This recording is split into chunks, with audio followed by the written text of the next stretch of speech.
From Tally to Cali. It's time to wake up. Wake up! Wake up! Warchant.com is your ultimate Seminole sports source. And this is Wake Up Warchant, presented by Vitamin Energy. The vitamins. The energy. Now here's Warchant.com's Aslan Hajavandi and Corey Clark. Come on, shake your body, baby, do that conga. No, you can't control yourself any longer. Wake up! It's Wake Up Warchant presented by Vitamin Energy. Coming up on today's show, it's Miami week.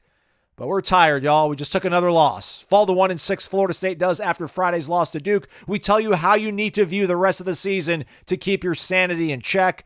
We will lament some of those mistakes in the loss.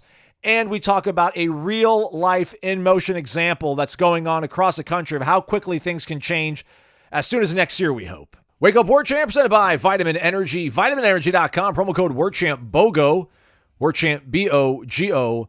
Buy one, get one free. Vitamin Energy, vitamins, nutrients, all in one little bottle. The fastest growing energy shot in the world. Sold in over 10,000 retail locations, including, even Circle K's, Corey. And that's how just open-minded our great friends over at Vitamin Energy are. Not only are they giving this stuff away to free to the Florida State fans listening to this, but they're like, our stuff we'll put in Circle K to try to brighten the world here in Tallahassee. Well, and try to help the employees out. That's right, yeah. Put them in a better mood. Give them a spark to their day. Yeah. But again, you go to vitaminenergy.com, use the promo code WarChampBOGO, and you will buy one and get one free. Dare I say, beat Miami, win one? Is it like a weird BOGO? Like if they can beat Miami, then North Carolina is certainly available to knock off. And if they can't beat Miami, then maybe North Carolina also is removed off the table. We'll talk about that maybe later. Okay. Sorry.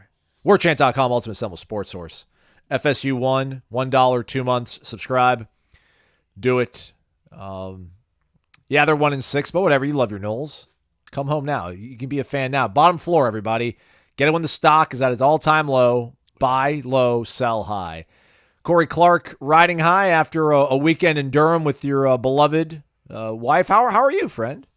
I'm good, man. I'm good. As we record this, I just got back to the home in the Metro Atlanta area. It's a 5.5, 6 hour drive from the Raleigh-Durham Triangle area. But doing well, man. It was fun. Like it is cool that I guess not cool. Maybe it hurts your heart a little bit that we've had so many Saturdays off. Mm-hmm. You know what I mean? Where we get to watch all these games we've had 4 this year. Where we've gotten to watch the rest of the country play, and it just reminds you each time, like when you're watching your own team play, you're not seeing the 30 other games going on at that time, and then I got to write and work afterwards, so I miss most of the Saturday when I'm at a Florida State game. But now these 4 Saturdays where we haven't been at a Florida State game, you get to see what competent offenses look like. And it hurts a little bit to watch. Oh, they can do that. Oh, that's cool that some guys in this country can do that. So yeah, but it was cool. It was it was a fun Saturday. Got to go to Cameron Indoor, watch a Duke exhibition basketball game. How the Dukies looking? Oh, they look talented. Okay. They're pretty talented group they brought in this year, if you can imagine that. And then got to hang out with some friends in the Raleigh-Durham area. So it was a good time overall. Okay, cool. Other than that 3.5 hours at Wallace Wade Stadium, I guess. Yeah, so Florida State drops to 1-6 on the season now, 1-5 in conference with the 23-16 loss to Duke on Friday night. Not trying to get domed up here by people that are like, you guys are too negative, can't listen anymore. I don't have a lot to counteract any bit of that.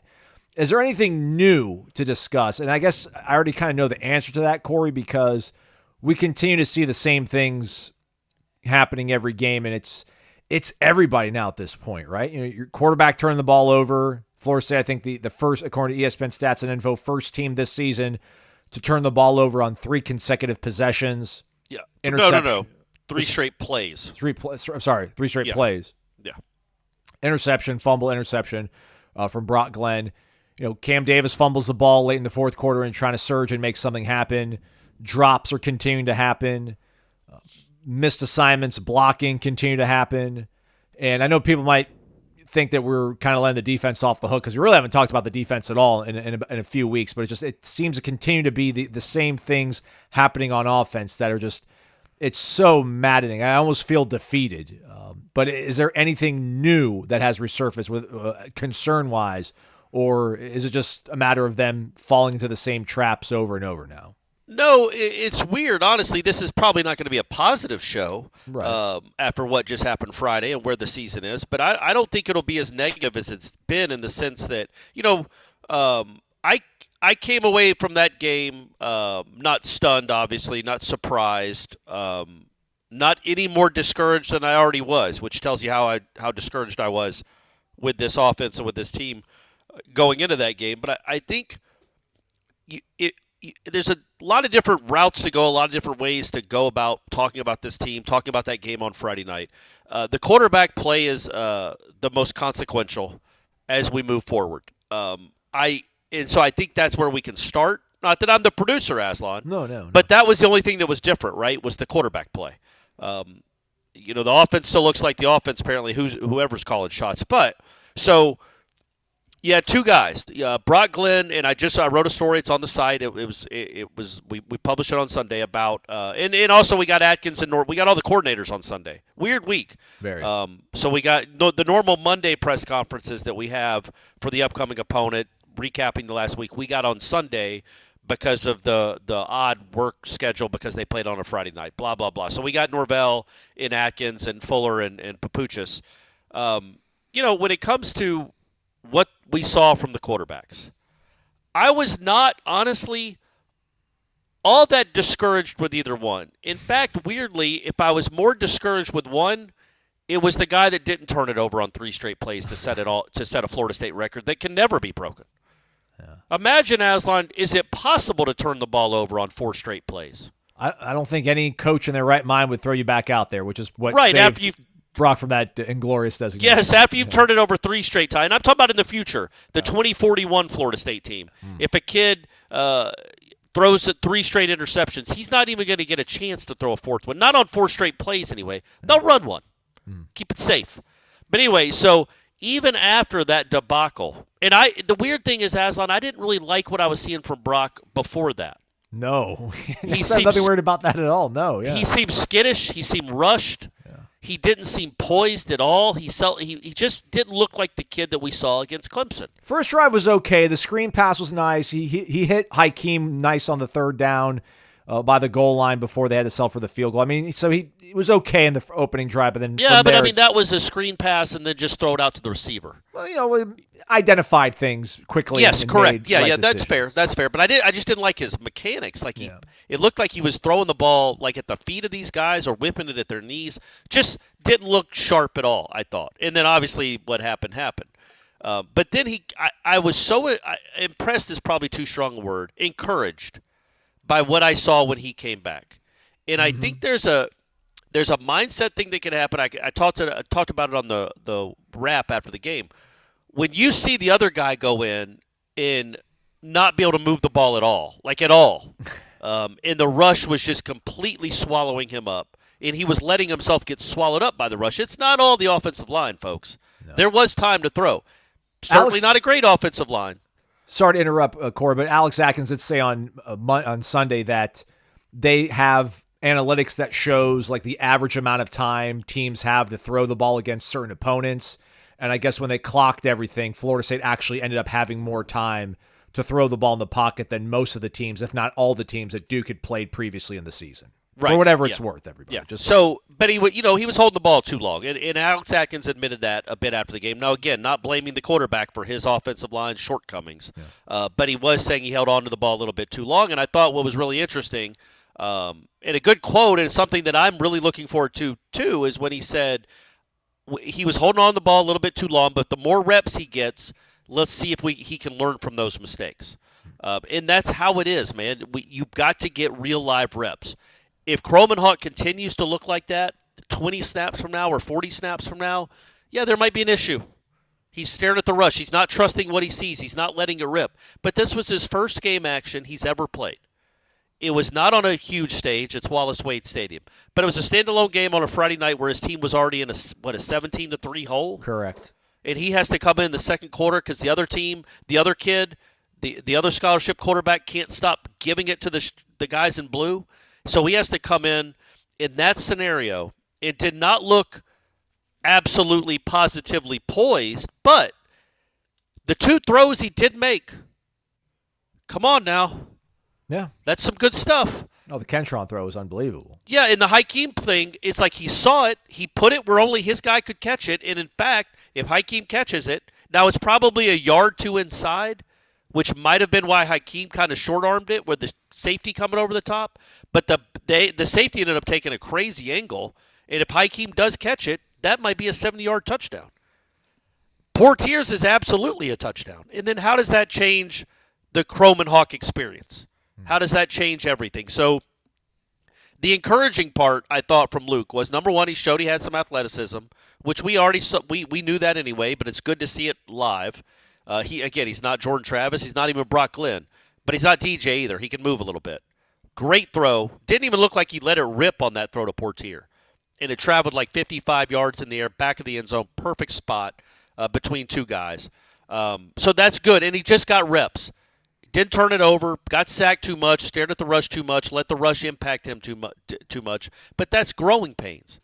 Let's see what he looks like if he plays this weekend or the next weekend, but it's good to see that he made a couple of, I thought, pretty big-time throws in his first ever college act. His first ever college pass should have been a 55-yard or 50-yard touchdown. But it's Florida State, so the kid dropped it.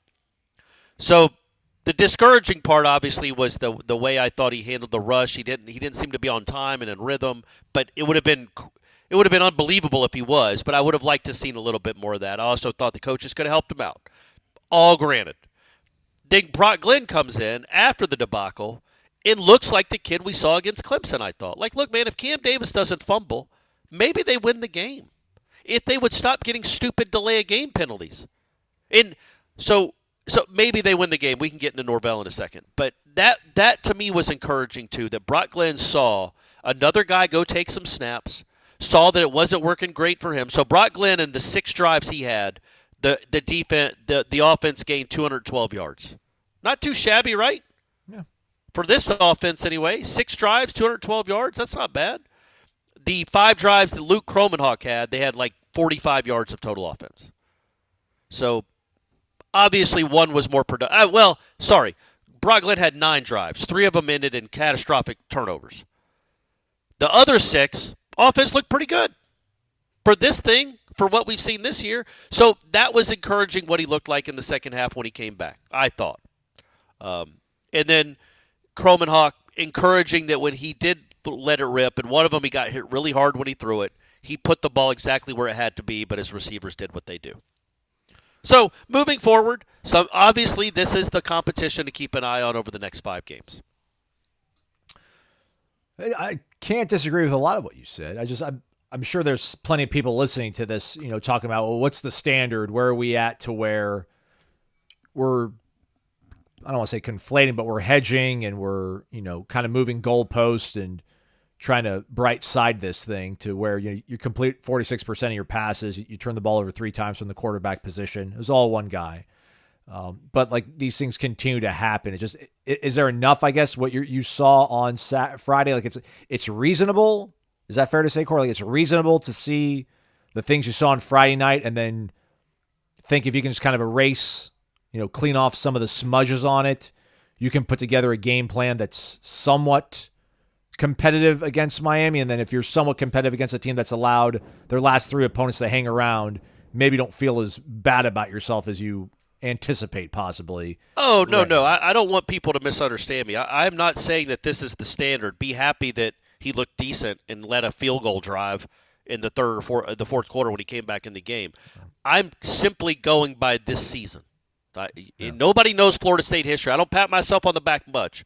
Nobody knows Florida State football history, especially the good history, better than I do. And nobody appreciates it more. Trust me, this is awful. What we saw on Friday night was awful collectively on the whole. But when you're trying to think, the only thing any of us can think about now is 2025. This season is a wash, and that's what I wrote is like, yeah, man, maybe if they'd played a little better, if he doesn't turn the ball over, they win the game. And they're 2-5 instead of 1-6. Yippee. The season's gross anyway. The season's an unmitigated disaster either way. Now, you want to win, but I'm just kind of trying to forecast and predict and project what you want to see these final 5 games to see if one of these guys is hit. And my point being, even that 3-play debacle he's played 4 games. Doesn't make me give up hope in Brock Glenn. But again, it's all data points. We keep collecting data points. Again, we'll see what it looks like Saturday. It's not going to be pretty, folks.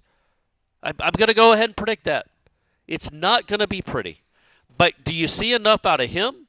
If Coleman Hawks gets a shot, do you see enough out of him that maybe in the North Carolina game they split reps? And then by the Florida game, one of them has the job by the neck, and they can actually produce a mediocre offensive output instead of a disastrous one, which is what this team has done each week of the season. So I just think moving forward for just the season ahead, for the 2025 season, you still have plenty of time to figure out who the quarterback is. I didn't see enough from either one of them to write them off. I mean, there's no way you'd write off Luke Kromenhoek after 5 series. No. But Brock Glenn, and the other thing he did, folks, isn't it weird how the running game all of a sudden looks a little bit better, huh? When you have a quarterback that keeps it and pulls it. Like, again, he ain't Jamel Holloway, all you old folks from the 80s. He ain't Cam Newton. He's not Lamar Jackson. But he ran for 59 yards, and then he had 12 taken away on sacks. So you got basically 60 yards rushing. Well, I guess we'll just go with the real stats. You got an extra 47 yards rushing that you never get. And the quarterback holding the ball, keeping the ball, led to, I think, some better runs from your running backs. And it's insanity to me that it took week 7 for that to become any part of this game plan with this offense. But at least on Friday night, they just looked like a below-average rushing offense, all things considered. I don't know what they ended up with, like 130 maybe? 129. Yeah, and they had, I'm going to guess, 30 yards lost in sacks. So they were up about 160. I guess, though, they also had a 31-yard run on a fake punt. So they ran. That's about the right number. They ran for 130 yards, which is not great. I'm sorry. They were given 162 rushing yards. I saw passing yards for some reason. I apologize. 162. They had 190 before you adjusted for sack yardage loss. They had 162. Yeah. All right. Well, I mean, 31 of that was a fake punt, so keep that into account. By the way, just got to get the ball to Morlock, baby. He's averaging 31 yards a touch. It's like Toby Gerhart, man. But then also you lost 30 yards in sacks. So basically, that looked like that's the running game we were kind of thinking they would have. Obviously better than that. But when you have a quarterback that can keep defenses honest and also can some yards on his own, it changes everything. And if you don't drop 2 long touchdowns, or at least 1 long touchdown and maybe another long touchdown, and if you don't fumble at the 20, you probably survive the nonsense that Brock had in those 3 straight plays. You get probably at least 400 yards of offense. You get in the neighborhood of 27 points, and you win the game. But it's Florida State in 2024, so that didn't happen, and they lost. But encouraged a little bit by the running game, but not. It's like I'm not encouraged that it took the second bye week to install something that would make and maybe tell your quarterback to run. Now, he did fumble on one of those runs trying to get extra yards or trying to plow through guys. That's really just, good again, play that's by game Duke, experience. though. A really good play by Duke, though. I mean, that guy absolutely landed that punch perfectly on the ball. Like, it wasn't for lack of being reckless and careless with the ball on Brock's behalf. But, yeah, I don't know, man. I'm not ready to give up on Brock Glenn. I'm really not. Again, the offense wasn't great with him. He had 9 drives. They scored 6 points with him, and he gave the other team 17 points. Not a great recipe. But it's so bad everywhere around him. No. Just like it was for DJ, frankly. But DJ's a fifth-year senior that can't come back next year. That ship has sailed. He's not coming back. These 2 guys are the future. They're not surrounded by good talent. Frankly, they're not surrounded by good coaching and play calling at the moment. So it's hard to really judge what they'll be with competency next year by what they do this year. But I do want to see some signs. I thought we saw some signs from Luke with the couple of throws, and then I also thought we saw some signs with the way Brock Glenn fought back and played, I thought, much, much better if he didn't get sacked a couple of times, then obviously the fumble by Cam killed him, holds, false starts, the whole run down the list, that maybe he has a chance to lead them to a game-winning or a game-tying touchdown, but it didn't happen. Wasn't in the cards. But I'm not through with either one of them. So I'm not through with Brock Glenn. I'm just not through with Brock Glenn yet. Okay. And neither are they, apparently, because Atkins said on Sunday, I don't know if Norvell appreciated it or not, but if you watch the press conference, Atkins did say, obviously Brock's going to be the first one to run out there. It's like, okay, thanks, Alex. So Brock is your starter going into the Miami game, and I think that's fair. And I think, but I don't dispute that Kromenhoek probably deserves to get a shot or two during that game as well. And I'm going to go ahead and guess it's not going to be all that close in the second half, and Kromenhoek might get some chances to have some possessions. Corner Pocket Bar and Grill in Tallahassee, Florida, 2475 Appalachia Parkway. Hooking you folks up with daily lunch specials from 11 a.m. to 3 p.m. Monday through Friday. On Monday, build your own burger. The base is a half-pound Black Angus beef burger. Tastes real good. Usually $13.49, but again, $8.99 from 11 a.m. to 3 p.m. Also, happy hour going down 4 to 7 o'clock every single day of the week. Weekdays, rather, I should say. And then all day Sunday. Hopefully you enjoyed your NFL Sunday at the CP, everybody. Trivia tomorrow, 7 p.m. Bingo, 7 p.m. on Thursday. And then all weekend long, always a good time. Usually live music. And then usually a happy hour with Jeff Cameron and Corey Clark during home games. We'll have to wait one more week to all reconvene and lick our wounds together with a cold beverage and some good fellowship over at the CP. Check it out when you're in town. Corner Pocket Bar and Grill, 2475 Appalachia Parkway. We roll along. It is Wake Up Warchant. It's presented by Vitamin Energy. VitaminEnergy.com, promo code Warchant, BOGO, shake it, take it. Use the promo code, everybody. Buy one and get one free. I don't want to get too lost and bogged down here, Corey, and make you parse everything back down, but just, I haven't given up on Brock Glenn either. I should preface saying this. But we're seeing his floor. So are you projecting it all to what he will? You mentioned like 20, 40 more snaps for a guy like Luke to then determine what he could possibly be. It just feels like if this is Brock's floor, which I think it's fair to say this is kind of, we think he wouldn't be able to get any worse than those 3 plays against Duke. Does it limit what you think his ceiling is? Or are you is it hard to say that? It's just you're looking at more from like a micro perspective of just these next 5 games, and then, we'll see what happens during an off season. Yeah, I just, there's no way to know right now, right? Like with either one of them. I would have liked to have seen. I was really discouraged, honestly, with the way he started the game. Even though they drove down there, his second or third drive, I think there was a third down throw to Landon where I don't know if Landon even saw it. I don't think Brock was getting hit as he threw it, but it was basically an uncatchable pass. It looked like it was whipped at his knees. He had a couple other third down plays where I wasn't fired up about it. But again, I just, it's like judging. You don't judge rookie quarterbacks how they look in October of their rookie year. I mean, they're going to have growing pains. There aren't.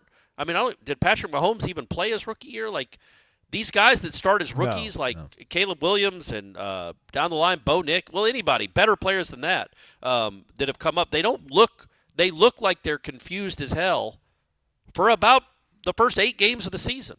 It's the natural order of playing quarterback. It's really hard, and it's really hard at the Division I level. Dare I say, Cam Ward probably wouldn't have looked good as a redshirt freshman against Duke on Saturday night, especially with not his incarnate Word teammates. Duke would have just pinned their ears back against the incarnate Word. And they lost by 40. But, Cam Ward looks like Cam Ward because he's played a ton of football. He's also very, very talented. He's been given some gifts. I'm sure he works hard, all that. But he is not the guy now that he was 4 years ago. I can't imagine. Jordan Travis in 2020 was not the guy he was in 2022. That's probably a better comparison because it's a Florida State guy, Clark. Get it together. These guys are not what they're going to be right now. Luke Kromenhoek will get better. He will get used to feeling pressure. Understand, Luke Kromenhoek hasn't really been hit in a calendar year. He's wearing a green jersey since he got here. Made up for lost time on Friday, though. Yeah, so yes, he did. He wore some. He knows he can take it. Yeah. I'd like him. That's another thing is like you've got back to the coaching a little bit. It was evident to me, Aslan, and I'm no football savant. His first 2 dropbacks, okay, he's not going to let it rip. He's not seeing it quick. He's not seeing it quick, or he's dropping his eyes. Like Norvell said on Sunday, he admitted he dropped his eyes a couple of times. That means he's looking at the rush, not downfield. There might be guys breaking free, but Kromenhoek doesn't see it because he's looking at the rush too much, which you can't blame him. Because number one, it's his first college football action. He's playing against a team that leads the country in tackles for loss, and he's got his offensive line in front of him. So it all makes sense to be looking down. But as he gets used to the speed of the game, and as he gets used to having to move up in the pocket, the real threat of being hit incredibly hard, he will adjust, you hope, right? Like that's what the good ones do, and they think they got a good one. Smart kid, big kid, really nice arm. You would think he would adjust to that. It's just the speed. It's just getting used to the speed of the game. But he ain't there yet. He's got to get live reps. That's what I'm saying. It's almost really like if they were 4-2 right now, or 4-3, I guess is a better. If they were 4-3 right now, you would. And DJ was still the starting quarterback. You would have no idea what these guys could do going into next year. This is for Mike Norvell and only Mike Norvell. This could actually be a positive in that he will get 5 games to figure. Now it was 1. He's got 5 more left to figure out his quarterback. Most coaches don't get this. Not in a place like Florida State, man. You don't get to have a 5-week tryout. Does that mean he has to roll with one of these guys then? Because is this luxury then? No, absolutely not. But he'll have 5 games to make an informed opinion. No. You know what I mean? Like he'll have 5 games to make an informed opinion whether one of these 2 guys gives them a very good chance to be good again next year. And I'm saying, so for him, that's a luxury. For everybody else on the staff, they are coaching for their jobs, and it's not a luxury. They need to produce, and they ain't producing, and especially on that side of the ball. But for Mike Norvell, who will be here in 2025, much to some people's chagrin, I'm sure, he will be here in 2025. He does get the luxury of being like, okay, this is a reset season. It is already in the fire. There's nothing we can do. We are going to lose to Miami. We're going to lose to Notre Dame. At the very least, we are staring at a 3-9 season. At the best case, 3-9. So knowing that, I guess 4-8, right? What's I guess that? if they beat North Carolina, Charleston Southern, or Florida, they're 4-8. I mean, of course, Florida just put up 50. Yeah, I would not with their freshman quarterback. So not counting on that dub either, everyone. So 4-8 best case, 3-9 maybe most realistic. But he gets to go into a rebuild type season, which doesn't have to be a rebuild anymore. Folks, look at Indiana. You don't have to take 3 years to build stuff anymore. He gets to go into next season knowing he's got to make substantial changes. The most important decision he's going to make, well, let me take that back. One of the most important decisions he's going to make is who his quarterback is, and he does not have to go in blind or just trusting what he sees in practice. He will have 6 games, with Brock Glenn's case, 7 games of real film to see if he's the answer for 2025. And I think by the Florida game, yeah, man, so one of those guys has to wrestle to prove that they're the guy, or yes, the portal is very much a possibility. But he gets that luxury, right? Like, no, this season's over. All it's for now is figuring out who your quarterback is and maybe winning on senior night. That would be awesome too. Yeah. It's just, this is like a Frankenstein of a season right now, because it feels like your offensive line, for whatever reason, has, 3/5 of it remained intact from last year, but looks, a quarter of what they were last year. If that was even. Keandre played a lot too. So really 4. You had 4 guys that played a ton last year that came back. Yeah, but I mean, I don't think, did Keandre even see the field on Friday night? I don't know. No, I'm saying, I was just saying for this season, right. what this season has been. You came in knowing you had 4 guys that played a lot for you last year. So I guess like the presence of Jordan Travis made those guys better just because of his ability to run the ball. But you've got a receiving core that either A, cannot get open consistently, and when they do get open, it's not a very confident bunch that you're going to be able to connect on these sort of plays. You're turning the ball over, and then now we're seeing just so much. I don't want to call it undisciplined play, but we're seeing bad penalties, and we're seeing like bad in-game coaching decisions, which is If anything, I think everybody to a man felt, and to a woman, felt good about Mike Norvell's like acumen in game. Like he seemed to have just a good grasp, not only like on the math of when to use a timeout in the end of a half to set your team up for success, but the moments there in the Duke game where he uses a timeout on a fourth down where you're going to punt the ball away anyways, and you've got the best punter in the country. So just absorb the delay of game, but he ends up having to, burns a timeout on that one. Yep. And then later on, loses that luxury of being able to use a timeout in that sort of situation. Jackson West. He's made some, let's just say, confusing decisions during the 5 years he's been here. I will say unequivocally, that was the dumbest in-game decision he's ever made. Okay. Like strategic wise. We want to run it back since I jumbled it up. What to clarify? Oh, about the play? Yeah. So yeah, you're punting. I don't remember where they're punting from. The 40-yard, their own 40. It's 4th and 3. I think it was 3rd and 1, and then you got stuffed on a run because why wouldn't you? So that turns into 4th and 3. So you're punting. You only have 10 guys out there for the punt. Play clock's running down. You're punting. I want to repeat, you're punting on your own on your own 39. And is that what it was on 39? Yeah. And just to sum up what Corey's about, so just to set it up as well here too. You had 2nd and 9. You complete a pass to Malik Benson, who gets up and signals first down, but he was 2 yards shy. He was predicting what the next play was going to be. I like his belief. Yeah. Okay, go ahead. Then the next play, Maurice Smith literally looks at his left and his right, and I don't know if it was Ferguson on his left, but he looks at both guards and literally points to the opposing defensive linemen to give them their assignments. And then Jalen Early absolutely whiffs on his assignment, which allows the guy to sprint into the backfield and then wrap up Cam Davis for a TFL or a no gain, which means they're going to have to then I guess they didn't have to punt the ball. Maybe this is where all this confusion comes into play. It's now, it's 3rd and 2 on your own 39. He stopped for no gain. It's now 4th and 2 on your own 39 with 4.5 minutes left in the third And you quarter. Still have the play-by-play sheet up right now? Yes. Okay, good. So now I'll take you through the next case scenario. Wait, and how much time? It's the third quarter, right? Correct. 4:28 left once they finally called the timeout. Yeah. So again, and they have so many more problems than this, so we won't spend a lot of time on it. But it's in the moment so dumb. I didn't even ask them about it after the game because, again, they have so many. I don't want to take. They're not playing for a championship, and whether he's the best strategist, right? I was going to say strategian, strategery, alive. It wouldn't matter with this team because it's so bad. Well, let me say this: his offense is so bad it wouldn't matter. But correct. So it's 4th and 3. You're punting from your own 39. You're already down, and you're giving the ball back. Time is at a premium. Timeouts are at an absolute premium if you're going to try to make a comeback and win this game. And you go run down when you're having to run somebody else out on the field because they didn't know they were supposed to be up. I'm sure it had to do with somebody that's usually on the starting punt team was hurt or dinged up and his replacement wasn't ready to go, whatever.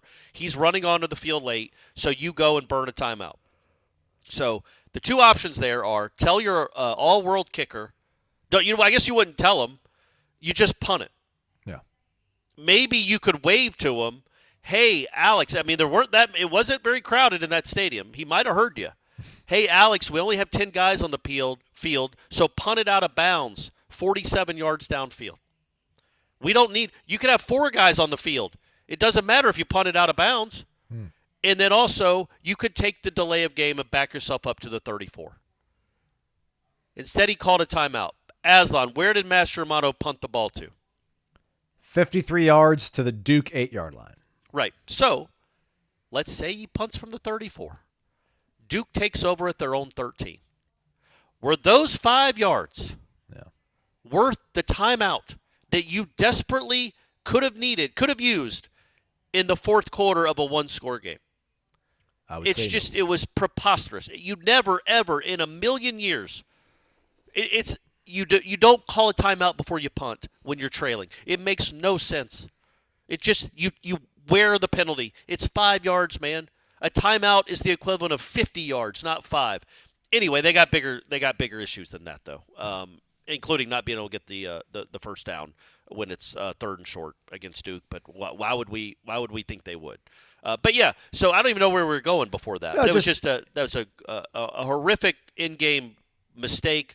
But they have so many bigger problems that it's not something we should harp on much. It's the 7th game. You've had 2 bye weeks. You're looking, and God love them, but Adam Fuller talking about they've come out with steam after these 2 bye weeks. And it's like, well, I mean, you played probably the 2 worst teams on your schedule coming out. Understand, of the bye. he's talking about Duke. He's talking about just the defense. That's fair. Yeah. I promise you, Adam Fuller on Sunday was only talking about the defense. Yeah. I mean, they played okay against Memphis, I guess. Was it Memphis after the bye week, or was it Cal? It was Memphis. Oh, okay. Memphis. They didn't. I mean, when you look what Memphis has done to the rest of the teams on their schedule, defenses on their schedule, the Florida State defensive performance that day was pretty solid. Yeah. Well, it's just the body language of Mike in that post-game press conference. I mean, the variety of penalties in that game. Defensive holding on an interception, although if you don't hold, it might have not been an interception after all. I think it might have. Shaheem was there no matter. Maybe Shaheem gets there a second late. That kid's not catching it. Yeah. But Shaheem was over there in position, so maybe he intercepts it anyway. But and also, folks, if you haven't seen, Tom Lang did freeze frame the call from the TV broadcast, the play from the TV broadcast, and it was a hold. Barker, right? Yes. Barker held him. Yes, it was a good call. He did hold him as he was running by him. Yeah. So that Jackson West with a PI, or not a PI, but a personal foul penalty. Yep. You lining up off sides the whole night. Yeah. Your operation fails you on a field goal, which, by the way, is going to be updated on Duke's end to show it as a team attempt. So Ryan Fitzgerald will technically still be perfect on the season. Why is that? Not because it was a bad operation. Like, it was a bad snap, bad hold, so it doesn't count as like an actual, I guess, kick for him. It's going to be a team attempt. Well, then can Brock Glenn be like, hey, it's a bad operation around here. That's not my interception. Yeah.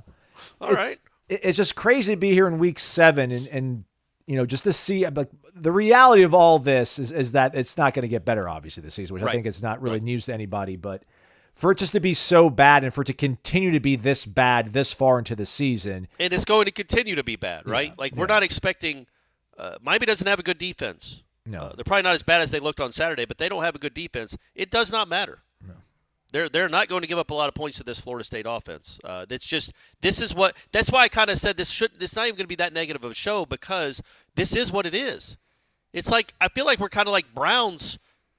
Like it's wake up Browns. Like it's just, they're 1-6 too, by the way. It's been a rough fall for Stephanie. This is just what it is. And their Clemson quarterback just got hurt too and is probably out for the year. This is what it is. So at least with Florida State, you can flip the roster really quickly next year. And that's right. There's no hope for this season, right, Aslan? Right. But the epiphany I had, kind of listening to Mike on Sunday talk about what was going on and everything else, is that when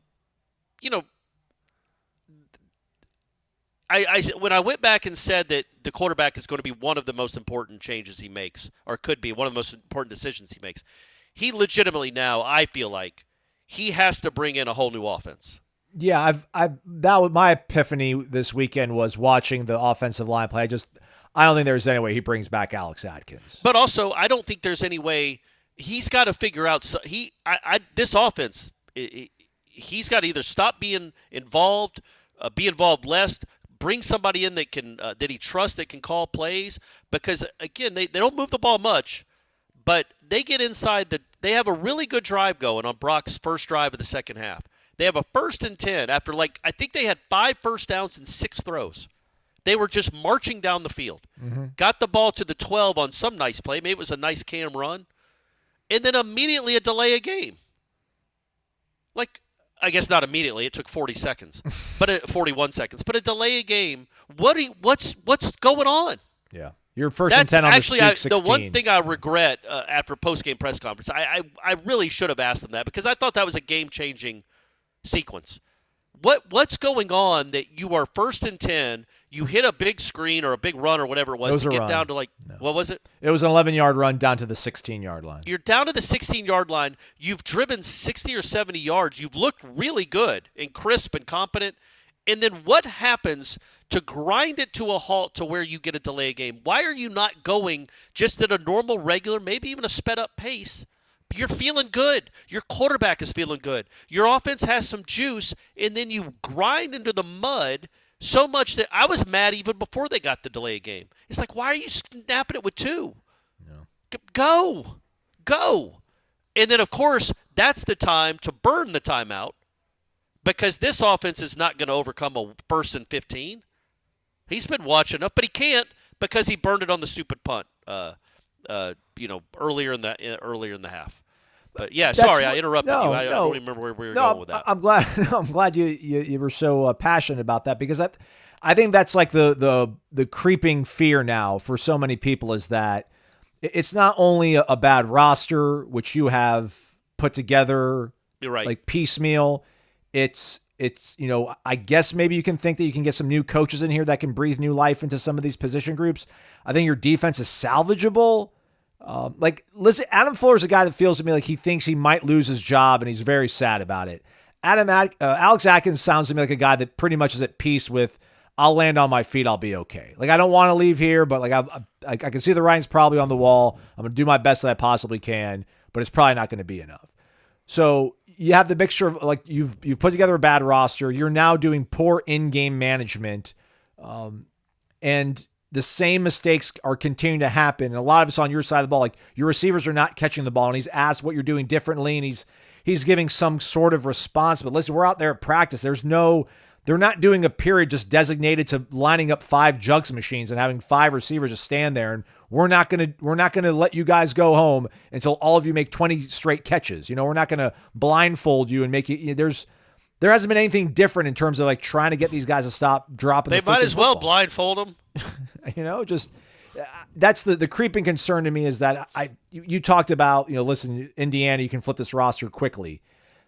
There's so much they have to fix, man. And the crux of it, I guess, is these last 5 games. If you have a quarterback, that helps make you feel less anxiety about things. But there's no guarantee that the next 5 games is going to give you that much clarity. And if it gives you the wrong sort of clarity that each of these guys can't be it, then oh buddy, 25 is that much more scary. Well, but again, at this point, is it scary? Because could it be worse than this? I guess they could go 0-12. Well, no, just it's going to repeat itself. That you're going to be 4 and 5 that's what or you're whatever. frightened of. But that's why I think the epiphany I had was like, look, man, I'm just going. This is the only stat I'm going to use. Norvell I thought it was telling that Norvell on Sunday talked about 3rd down, and he goes, "We're probably the worst in the country at that." Like he's even starting to. I mean, he probably already understood, but he's already even starting to state how bad they are relative to everyone else. And the fact he's wrong, they're not worst in the country. They're 3rd worst in the country. They're behind Southern Miss and somebody else is worse than them. Northwestern and Kent State. They are behind also Duke as well. Duke is just a spot ahead of them. No, I think they're tied. Oh, they are. Same right. exact percentage. 26.8%. Yes. Yeah. So, that's great. So that's what we saw on Friday night was a pillow fight with 2 of the worst 3rd down offenses in the country, and they played out exactly that way.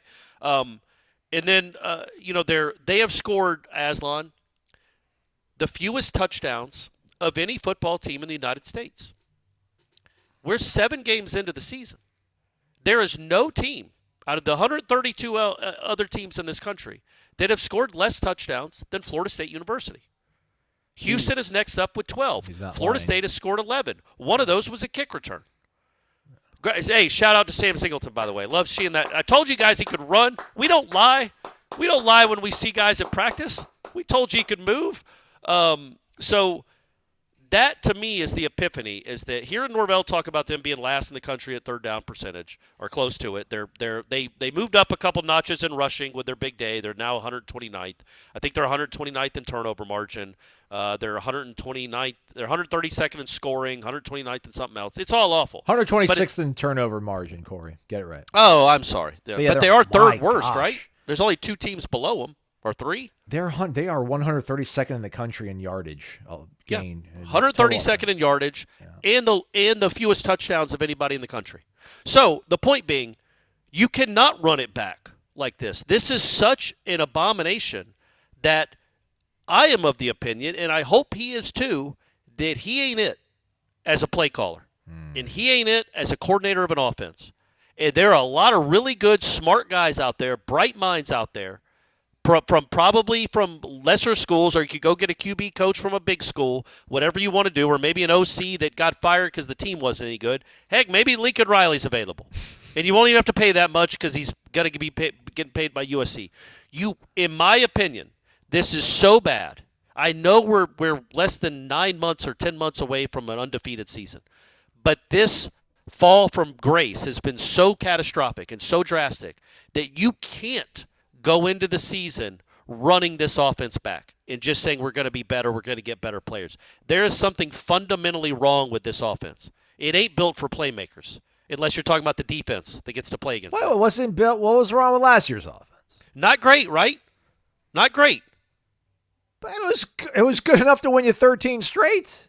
Okay, sure. Well, right, but it's like, okay, well, they won. They didn't win. They didn't win because of the offense against Florida. Obviously, they didn't win against the offense or against Louisville because of the offense. They didn't have their quarterback in those games, you know. You're right, but they're not going to have Jordan Travis next year either. And is that the only way this offense moves? Yeah. No, I'm trying to. I don't disagree with you, but I also. I just can't believe you're going to have a $10 million coach that hasn't won a national title that's not going to even call plays. Hey, buddy. And he's not going to have his fingerprints on the offense all that much. You know, at least like Bobby still had a bit of a – actually, I don't know. I mean, Mark Richt was called. But I was going to say, Bobby shut it down pretty quickly too. And Bobby, you talk about somebody that made their bones offensively. That was the guy. I mean, that's how he got – he was incredible. He was the best offensive coordinator of a generation. He kind of changed the way how the game was played, and he was willing to give it up. And he never had a season anything close to this because nobody has. So I think the quarterback is key. Obviously, that is the most important decision. But this is going to be so bad because they still got to play Notre Dame. I know they're going to amp up their stats a little bit against Charleston Southern. Yeehaw. But then they're not going to score a ton against Miami. I can't even imagine. They're not going to score any against Notre Dame. They're going to finish with like 20 touchdowns for a season or 22 or something ridiculous, when in 13 they scored 94. Like, this is impossibly bad, and it's so bad that I think it's like you can't something has to drastically change, and it's not just an O-line coach. It can't be. What's wrong with your offense, man? What's wrong with it? And again, the offense wasn't the problem last year, but we remember the Pitt game, man. Jordan Travis was a effing Houdini to get them to 24 points. I know they didn't have their two good receivers. Well, they didn't have them this year either. So we kind of got a glimpse of what the Florida State offense is like without Keon Coleman and Johnny Wilson in that Pitt game last year. They couldn't run the ball at all. Trey Benson hit a big one late to ice the game. Jordan Travis threw for 360 yards, but it was him being Jordan Travis and just making magic out of nothing. And now this is the offense we saw in that. That should have been telling. Like, okay, when you don't have NFL wide receivers, and you clearly don't this year, this is what it looks like. And that's not a good offense then. Like, if you only can do it with, like, NFL players everywhere at the skill positions, that's the only way you can compete in the ACC, well, then your offense sucks. And there are a lot of great – I just know, Aslan, I am convinced of it. There are 80 offensive coordinators in this country at either the FBS or FCS level. We'll stick with FBS, so maybe let's take that down to 60. Maybe 80, I don't know. There is no way with their own recruits that say they'd been in a program for 3 or 4 years that they could come out and put together an offense this bad. There's no way. It is completely a terrible offense. It's the worst offense in school history, and it's one of the worst offenses in ACC history, and I'm not being hyperbolic when I say that. And you're at Florida State, coming off a 19-game winning streak. So, no, man, the offense is a problem. And I hope you go get a great quarterback. I hope one of these guys is a great quarterback. Go flood them with great receivers. Yeah, that helps. Obviously, that helps. But are we convinced that's going to happen? There might not be a Keon or Jordan Travis out in the portal next year, or a Johnny Wilson or a Jaheim. But you're still going to have kind of a sloppy offensive line. Hakeem's good. I think Hakeem – he's not good yet. I think Hakeem could be a player. Yeah. You got a Hakeem. You got some tight ends. Yeah. You got LaWayne McCoy, maybe B.J. Gibson if you can hang on. You got Cam. You got Wiley Danzy. kid. You've got some guys. Let me give you I'm sorry, go ahead. I just wanted to finish the thought Yeah, that I'm not trying to be too reactionary. I don't think it's too reactionary 7 games in to say that if you put together the worst offense in school history, that maybe you don't get to run that offense again the next year. I mean, I shouldn't say get to, because Mike Norvell is going to get to do whatever he wants to do. You should not run that offense again the next year. You can bring in a brand new Kendall Briles-ish offense, and it would. There's no way it wouldn't be significantly better. But I don't, who knows if they're. But the point being, the receiver coach might be on the chopping block. Tight ends, running backs, offensive line, obviously they could all go. But if the offense stays the same because the play caller is still the head coach, then what are you really doing? Yeah. Anyway, sorry, go ahead. I'm going to give you guys some hope, like a real life example. Don't you think that's kind of seeing. hopeful, though, Aslan? I know I just interrupted you again because I'm trying to be weary of being negative. No. But the hope could be, yeah, man, starting December 1st, or actually whatever the day is after Thanksgiving, that Saturday after Thanksgiving, you go get yourself a really good offensive coordinator that you can get excited about. Where'd the guy from Miami come from? Gosh, Shannon. You know Dawson that stuff. The Dawson kid. Is it Dawson? Is that who it is? Shannon Dawson. He was at Kentucky a long time ago. I don't know where he was before he got to Miami, but nowhere all that amazing. He was at Houston. He was a tight ends coach at Houston and made his way up to OC QB coach under Houston. Holgerson. But Holgerson, it's like kind of his offense, Right, but it's clearly not his offense in Miami. Right. And they're averaging 50 points a game. Yeah. So there are guys out there all over this great land of ours. Go get one that can change your offense, because if you run this thing back, I don't know that that's tenable. I'm going to provide a real-world example of what's going on and how this thing maybe best case can work out. But first, this. Hey, football fans, when you arrive in Tallahassee for the November 2nd game against North Carolina, plan for a pit stop as the Whataburger Touchdown Tour comes to Florida State University. Power up your game day menu and stop by the Whataburger food truck during your tailgate. Get ready to watch the Noles by securing an easy win before kickoff with a hot, fresh Whataburger. That's cool, but they're going to win on the field too, Whataburger. We don't need your pity, but we'll take your hot, fresh hamburgers. And no matter who comes out on top, again, it's going to be the Noles Whataburger. When you take your squad to Whataburger, you know you're going to feel like a winner because you're going to get your food made your way, fresh and hot every time, every hour, every day of the week. So see you at the game before Florida State and Carolina, and see you at Whataburger. Food truck location information coming soon. Final segment here on your Monday, everybody. It's Wake Up Warchant. It is presented by Vitamin Energy, vitaminenergy.com. Clinically tested, clinically proven to enhance, your focus, your mood, your workouts, your immune response. Shake it and take it. Buy one, get one free. vitaminenergy.com, promo code Warchant, BOGO, Warchant, BOGO. All right, I wasn't trying to be the negative guy. And I just, the first thing that went to my mind was what's going on right now, atop, I guess we could say, in the ACC right now, Corey. Clemson's up there, Miami's up there, and so are the pesky Pitt Panthers. Yeah. Pitt went 3. Oh, that's right. Yeah. And SMU. Yeah. But yes, I get you're making a point here. Yeah, Go ahead. no. SMU, that's a good point as well, too. That Kevin Jennings said, I guess, apparently probably is really good after all. So Pitt went 3-9 last year. They had the 114th offense in the country, 317 yards, 114th scoring offense in the country. They were scoring about 20 points a game. They were 3-9 last year. They've won 6. They've already doubled their season win total to 6 this season. Now they beat Kent State and they beat Youngstown State. They beat Cincinnati. It's actually pretty good, man. Cincinnati's like 5-2. I think, did they beat Kenny? Is that what drove they just Kenny beat to Arizona madness? State. Yeah, they beat Arizona State on Saturday. Yeah, Kenny threw his kicker under the bus and had to apologize later that night. Oh, I didn't see that. That's funny. Yeah, he's like, our kicking game is atrocious. He's like, if you can kick and you're at Arizona State, come on out Monday. Oh, I'm yikes. serious. Okay. Yeah, Kenny. he did the whole thing. He went on full tilt. But they're 6-0 right now. They got to play Syracuse, I think, midweek this week, so I'm probably going to put the stink on them. But they brought in a new quarterback. They brought in Eli Holstein from Alabama, who'd done nothing. I think he quite literally done nothing. I don't even know if he ever started a game in Alabama, but last year when they were trying to figure things out before Jalen Milroe took off, he was not part of the plan at all. So he leaves, goes to Pitt. They have the number 8 offense in the country right now. They're getting 481 yards a game, and they're scoring 40.8 points per game. They're top 10 in scoring offense. Who is their OC?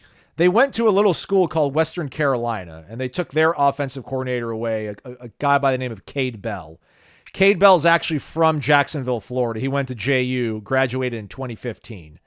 So he was at Valdosta State for a while, so he's got that whole kind of Kerwin Bell high. Is he Kerwin Bell's kid? Maybe he is. Yeah, for the younger folks, Kerwin Bell was the quarterback at Florida in the mid '80s, and a good one. I think he played in the league, but he was a really good quarterback pre-Spurrier. I should probably have researched this further. It does not say anything about his father, Kerwin Bell. And there it says right there, Bell is the son of Kerwin Bell. All right, so that's not going to work. We're not going to seal him away from Pitt. But just to give you like an idea, like they went and got this guy from Western Carolina. So this is going to be the tricky thing about being hesitant about who they're going to go after, because if they go after a guy that's coaching at Idaho right now, which I think Idaho's a good FCS team, or if they go like Montana State, you're going to be like, what are they doing? So they brought in that offensive coordinator. He brought in his own O-line coach who was also out there in Western Carolina with him as well, Jeremy Darvo. And they have instantly revitalized that Pitt offense. And I don't know if they brought anybody else in on the offense in terms of like wide receivers, but I know it's been this quarterback. So they went from the depths 3-9, which is probably your most likely outcome this year. I don't know if you might split North Carolina and Florida. I don't think you're going to beat both of those teams. No, I definitely don't think that. Yeah, you'll beat Charleston. You'd be lucky to beat one of them. Yes, correct. So you beat Charleston Southern, you beat one of those teams, you finish 3-9. Maybe us too. We can see ourselves end of October being 6-0 if they get the right coach. They get the right quarterback, and they've got the right coordinator and the right offensive line coach. I mean, there was no overlap with those guys. Eli Holstein came from Alabama. It wasn't like they were doing air raid down in Tuscaloosa, and they brought in that pair of coaches to spark that. So that's the hope, I guess, that you laid out in terms of you're not running it back, let go. Not that it's Narduzzi's offense, that's ever been his offense, but maybe Mike can have a similar, selfless moment. Fingers crossed. And I again, that's why I was kind of saying that this isn't necessarily a negative show. There is hope. There is a. People want to say that it's going to take years to climb out of this. It doesn't. Like, y'all are watching the rest of the country, right? Indiana leads the country in scoring margin. I was trying to look up can you look up what Indiana's record was last year? Because I know it wasn't great. And maybe where they ranked in offense, because Indiana leads the country in scoring margin, and they also lead the country in scoring. I think Miami's second, Indiana's first. Indiana was so bad last year they had to hire a coach. They fired their coach and hired a new one. And he's flipped it around to the point where they're 7-0 and leading the nation in scoring at Indiana. And as Aslan just said, Pitt, who was 3-9 last year, went and got a new coordinator, and now they're averaging 40 points a game. And again, not great competition yet, but Florida State hadn't played great defenses every week, and they would kill for 40 points. I don't know that Florida State could score 30 against Kent State, and I'm being serious. So who knows what their offense would be, even with that schedule. So there is hope. You can. Because it used to be, man, I get it. It used to be when you would hire a new coach and you'd bring in a whole new system. Then it's going to take years and years to get it. You got to bring in your own new players, and it's got to take years to turn it around. Nope, that ain't the case. It's not the case. So I am actually genuinely kind of excited about Mike Norvell, what he's going to do this offseason. If it includes, it's definitely going to include some coaching changes. We all understand that. The biggest coaching change it has to include is getting rid of the worst offense in the country. And you're part of it. You absolutely. Yeah. You are the biggest part of it. Yeah. You are absolutely you are the part of it. Nobody else is here. It's you, man. So you're the reason it's the worst offense in the country. People can blame DJ. Fine. He was evaluated and offered. They beat Duke. By the way, they beat Duke if DJ's a starting quarterback. And I agree with you. They would have beaten them. I don't know, man, like 20-14 or something, 20-10. Yeah. The defense was so good that also I do think Duke kind of went into a shell a little bit once they saw what was happening on the other sideline. Like, we're not going to give them points like they gave us points. Yeah. We're going to make them earn it. That was smart by Manny. Like, they can't go 70 yards, and they didn't. They went 50 yards and then get a delay of game or a hold or a sack. They couldn't string together a drive for a touchdown. That's smart by Manny to just go into a shell because that Florida State offense couldn't hurt you. When you have the worst offense in the country, you have to make a change you have to change the offense, in my opinion. And if you do that, man, you can go get the guy at Pitt. Absolutely, I'd make an offer with him. You think he wants to be the OC at Pitt or the OC at Florida State? And as weird as it sounds, I still think there's probably more. He's got more not comfortability, job security in Tallahassee he does in Pittsburgh, because he believes in him. So anyway, I got Indiana's numbers, by the way, if you're ready. Oh yeah, go for it. Sorry. They were 103rd in scoring offense last year, 99th in total offense. And they're first in scoring offense this year. But guess what, folks? Offense. They brought in a new offense, a brand new offense. Kurt Signetti did not roll into Bloomington. It's like, what have y'all been running? Y'all finished 103rd. What have y'all been running? Okay, let's just run that back. Y'all are clearly good at this. Mike Norvell will have to decide. Very, very good. This was the epiphany. I probably should have been saying this 3 weeks ago, but now it's official. His offense is the worst in the country. Legitimately, it's he or Kent State. And UCLA put up 38 the other Saturday. They won a game on the road and put up 38 points. Rutgers, in Piscataway. So Florida State ain't doing that. They're not putting up 38 on anyone, not named Charleston Southern probably. So if he has the pride and the humility to go and say, I am the problem, my offense, because, man, what would Miami's record be if they had the worst offense in the country, Aslan? Let's see here. Who they've beat? They've played Florida A&M, Ball State, South Florida, Virginia Tech, Cal, Louisville. I don't know, 2-5? Right. But they'd be awful, right? Yeah. And so we want to make all these proclamations about what's wrong with the program and the culture and the recruiting and everything in between and what in the portal. It all comes down to your offense is a joke. And you cannot win with an offense this bad. It has nothing to do with that with Adam Fuller, although he's not been great at times. Obviously, we all know that. If they just had a competent offense, just a competent one, if they were 59th in the country in scoring, they would be 5-2. But they are worst in the country in scoring, and they are 1-6, and they're lucky to have the one. That's how dire it is on that side of the ball. And that's why we could talk about everything else, and he lost the locker room or the culture of this. It is all about the offense. The offense is so bad, there's no help. There's no hope. Nobody could win with this offense. Nobody. Nick Saban couldn't win with this offense, man. Iowa is laughing at this offense. The 2022 Iowa Hawkeyes are embarrassed for what they're seeing in the Florida State offense. This is an utter joke. But the good news is I do believe in the guy as a head coach. I do believe that he can run a program that not only you're proud of, that wins a lot of games. But he's got to change the offense. But if he does, it can flip really quickly, and then all of a sudden we all love Mike Norvell again. We all love what he stands for. We all love what he's brought to the program, everything about him, how much he seems to love the school, blah, blah, blah. He all becomes our favorite person again if he gets this offense fixed. My concern is he thinks his offense can be fixed. And I hope he understands, nope, go ahead and scratch that dream off your list. It's not coming back. Jordan's not coming back. Go get yourself a coordinator that knows what he's doing, that you can trust. Hand him the keys, get out of the way, and watch him average more than 13 points a game. Because I promise you he will. And there you go. I'm done. But it could happen, right? 103rd to 1st. At Indiana, it ain't like he brought in all these great NFL players from James Madison. So don't tell me it can't flip quickly. It can flip by next August when hopefully you're not opening up with Alabama. Duquesne's on the schedule again. But it can flip. He's got to be proud enough to make the change. The biggest change that needs to be made is his offense needs to be revolutionized or thrown into the trash. But they've got to bring in somebody else to get this offense going. Because let me ask you this, Aslan.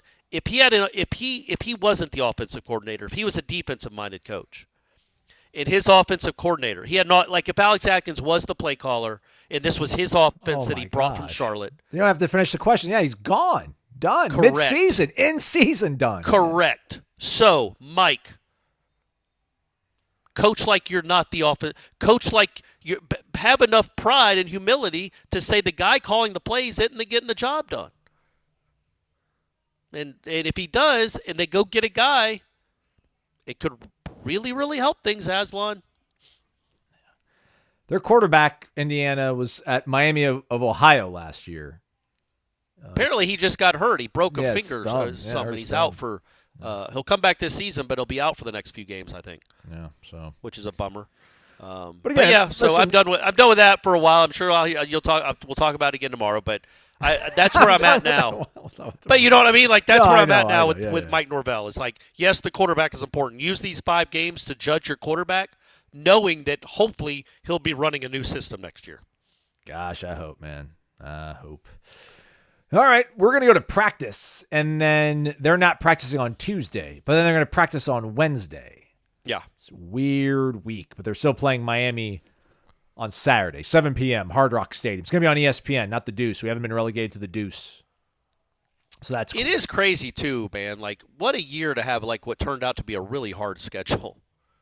Like, I think now their opponents, Florida State's opponents, well, when we count Miami, their first 8 opponents have a record of 40-11. That's kind of tough. Now, remember, Florida State has 6 of those losses.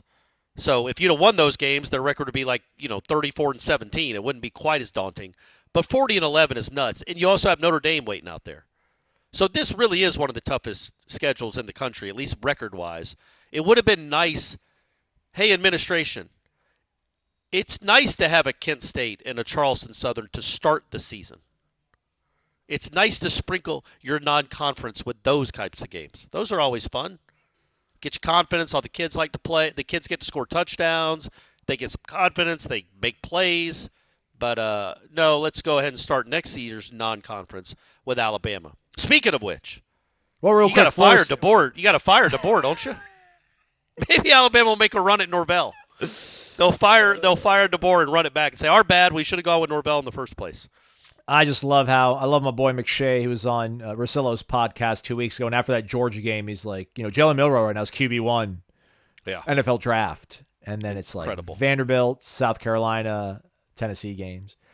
Florida State right now, 32nd in strength of schedule. There's also something called remaining strength of schedule. Florida Gators number 1 on remaining strength of schedule. I don't even see how that's possible, Aslan. What site is that? Their record is 40-11.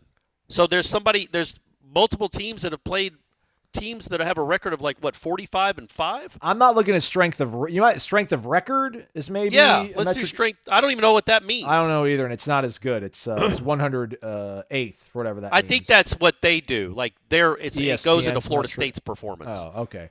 Well, strength of schedule, like Georgia's number 1, Mississippi State's number 2. Obviously, a lot of SEC teams. I wonder if it goes with rank. It's for ranked teams you played. What about opponent winning percentage? Strength of record rank reflects chance that an average top 25 team would have team's record or better given the schedule. Yeah, all right. If there's an opponent winning percentage, I don't know if that's even there, but Florida State's got to be in the top 5 in the country with opponent winning percentage. Well, in any event, strength of schedule, Florida State currently is 32nd. Their remaining because the ACC doesn't get any respect. The remaining schedule is 15th.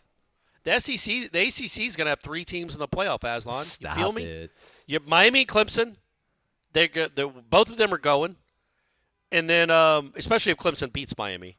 And then SMU is going to be 11-1 sitting out there. They're going to get to go too. So Florida State will have played and lost to 3 playoff teams. How about that? That's something to hang your hat on. I love your optimism. Yeah, Clemson and Miami and SMU do not play one another. That's beautiful. Yeah, that's what I'm saying. I don't know what SMU's remaining schedule is, but I assume they can win them all. Duke, Pitt, BC, Virginia, and Cal. Absolutely, they can win them all. Yeah. They don't have any good wins. That's probably their problem there. But I wonder. Yeah, I don't know how that's going to work. But yeah, Clemson and Miami is actually an exciting ACC championship game if it happens. And it sucks because Miami's defense, Miami's gettable, man. They've been gettable the last 3. They're zombie. They're the zombie college football team. They just won't die. Or at least they haven't died yet. Maybe Florida State can be the team that finally gets them. But just that watching them play against Louisville is just that kid. I don't want to say he has it, but man, they're not going to be, they're going to be really, really hard to kill. They're going to do a lot. He's going to do some dumb stuff. He's going to throw it across his body into the middle of the field, and you're going to pick it off, and they're going to fall asleep on a punt return. They're going to let you return a kickoff for a touchdown. But man, there's still time on the clock. That kid's going to move the ball down the field because those receivers get open and they catch the ball consistently. That's going to be the real pain in the ass of this thing on Saturday night is watching him. And somebody got mad at me for the question I asked Norvell because I have a question I'm going to ask him, but I don't want to ask him this week. It's just going to be, it'll be next week after the Miami game has passed where it's, how can you continue to do what you're doing, which is coaching hard and focusing on, can the two things coexist where you're coaching as hard as you can to win as many games as you can right now, and you're also thinking about what you need to do as soon as your final game of the season is over to get everything fixed. Didn't ask him that because it's Miami, and I don't want to minimize the Miami game. You also, the answer. Everything I'm thinking about is in this week. But no, it's into this week. I legitimately it's a fair question. I think but I don't. I think if I asked him that on yesterday on Sunday, I absolutely 110% that's what he would have said. How about the week of the Charleston Southern game? I think that's a good week to ask him. All right. Because he is absolutely going to say, all my effort, all my focus is going into North Carolina. That's all I'm thinking about is trying to get better, get whatever he says, and win this game. That's all he's going to try to do. But so Miami also leads the country in third down percentage on offense. They're 60%. 60.2%, which is insanity. Florida State, as we mentioned, is 129th in the country at 26.8%. That's Kent State dead last, only 18 out of 90 for Kent State. Oh, I thought you said Penn State. I was like, they're like number 3 in the country right now. No, Kent State. So. All right, yeah. So just like, how's that Cam Ward guy looking? Like, has he done anything different? Has he grown? And it's like, he's awesome. He's basically just like, he's really great. He's performing at a really high level. Just want to see if it been like. You should ask them, like, Mike, how cool would it be to have Cam Ward? Would that be how you think things would be different if you had Cam Ward? Yeah. So it's not. It probably won't be great. It's a weird rivalry. It is. I think Florida State could keep it close. And look, man, we haven't talked about it at all. I loved what I saw from the defense. I know the offense they were going up against makes them look better than they are, but I'm not going to just qualify it. They played winning football. There's no other way to say it. They played winning football. They played hard. I thought the DBs were good. Those receivers aren't a joke. Like, one of them led the ACC in touchdown catches. The other one now was averaging like 80 or 90 yards a game. Like, they're pretty good receivers.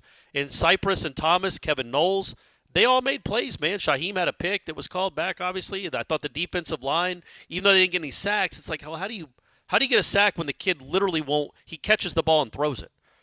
Like, he catches the snap and throws it. It's not like there were a lot of plays where you had a lot of time to get there. They got rid of the ball very, very quickly. And their offense was anemic, more anemic than yours. But they didn't turn it over, and you did, and that's why you lost. But shout out to the defense and shout out to the special teams. Yeah. They both played winning football. Your offense, because it's your offense, turned it over 4 times, including even after the 17-point stretch, you have a drive going, and then your freshman running back fumbles it on a really nice. It was like an 8-yard run, and then he just happened to fumble it at the end. AJ Cottrell getting his hand on the ball too, so props to him. Then fully blocked the punt, but got a hand on it. Oh yeah, that's right. And the punter certainly thought he got it because the punter started running backwards, like he thought it had been blocked behind him. He was looking for it. So, and also, I'm not being facetious or sarcastic. McCoy's catching the punts. Mm-hmm. He looks pretty comfortable doing it. Knock on wood. The returns weren't good, but he's catching them. That's the first step. Then he can get more and more confidence and start, actually making people miss. All right, back to practice we go. Watch the video of the footage, everybody. You want to watch. First periods, individual work, interviews to follow. Jeff Cameron Show, 1 to 4 o'clock. We'll be back at it for you folks tomorrow because that's what we do. He's Corey Maslon. Thanks for listening to Wake Up Warchant, presented by Vitamin Energy.